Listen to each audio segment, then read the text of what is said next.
Proseguono le iniziative della Regione per combattere il fenomeno della dispersione scolastica che vede la Sardegna con una percentuale del 25% in testa alle classifiche nazionali, un primato che poi finisce per avere importanti riflessi negativi sul futuro di tanti giovani, in particolare sotto il profilo occupazionale. Senza dimenticare i problemi sociali con ragazzi che non studiano e non lavorano.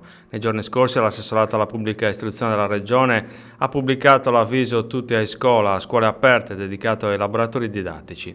L'avviso è rivolto a enti pubblici, associazioni e imprese e ha l'obiettivo, spiega una nota della Regione, di favorire la presentazione di proposte per realizzare laboratori didattici, intesi come strumenti innovativi per rafforzare i processi di apprendimento e accrescere le opportunità di sviluppo di alcune competenze specifiche. Portiamo avanti il nostro programma e arricchiamo il ventaglio di progetti per contrastare l'abbandono scolastico, ha sottolineato in una nota l'assessore Claudio Affirino. Si tratta di un'azione molto importante che fa da apripista alla nuova annualità inserita nel progetto iScola. I laboratori non solo migliorano le nostre scuole, ma ne valorizzano il ruolo sociale attraverso l'apertura delle istituzioni scolastiche al sistema territoriale produttivo e formativo con azioni extracurriculari.